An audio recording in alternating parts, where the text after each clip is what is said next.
A pastor who obtained $3.5 million in COVID relief funds, bought a Tesla, has been sentenced to prison. Let me say that again. A pastor who obtained $3.5 million in relief funds, he went on to purchase a Tesla, has been sentenced to prison.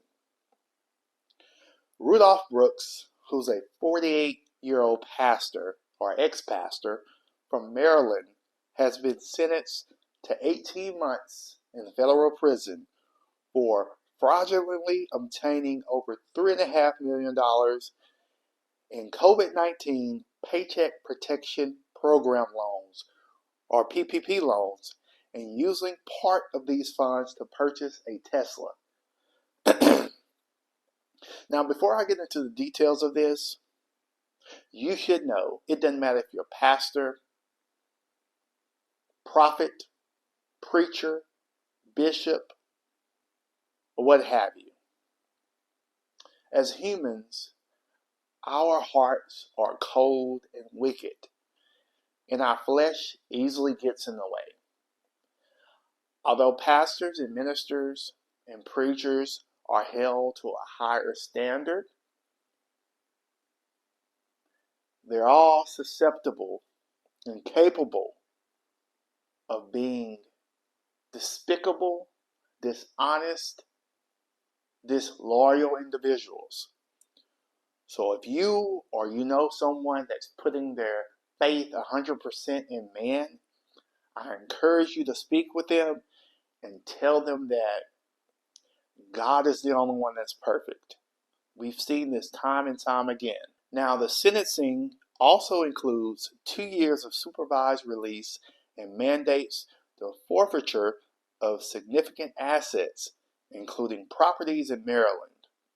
Investigators revealed that from April 2020 to September 21, Brooks, who's the founder and senior pastor of the Kingdom Tabernacle of Restoration Ministries in Washington, D.C., exploited the PPP by submitting falsified documents to obtain loans for businesses under his control, including a car dealership and a ministry. Eric L. Barron, U.S. Attorney for the District of Maryland, said in a statement. Now, as we continue this, Brooks' fraudulent activities centered around his businesses, Cars Direct by Gavon HWD Bob's Motors, Kingdom Tabernacle of Restoration Ministries, and Madaro LLC. He also inflated employee numbers and payroll expenses on PPP loan applications, securing millions, which he then misused for personal expenses. Notable purchases include a 2018 Tesla Model 3, a property in Upper Marlboro, Maryland, and lavish spending on groceries, retail items, and restaurant meals. We know that these lavish spending on groceries, retail items, and restaurant meals are all temporary. Yes, groceries and food is a necessity. It's a requirement for us to continuously be able to live and breathe. But retail items and other lavish items are just not a necessity, and especially if you're frauding the government. Now, the CARES Act, under which Brooks committed the fraud, was enacted in March 2020 to provide emergency financial assistance to all Americans impacted by the downturn caused by COVID-19. Brooks pleaded guilty to charges of wire fraud and money laundering, as per court records from his sentencing.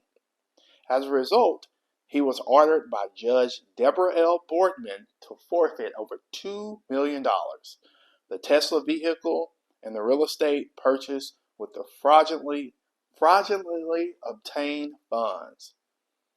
Now, the case against Brooks involves several federal agencies, including the FBI and the IRS.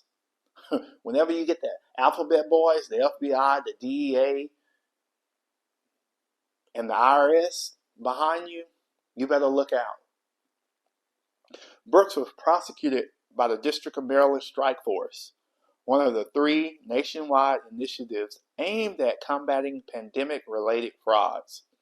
Now, in an interview with the Impact's Robin Dorsey on WBGB in 2018, Brooks said he knew he was called by God.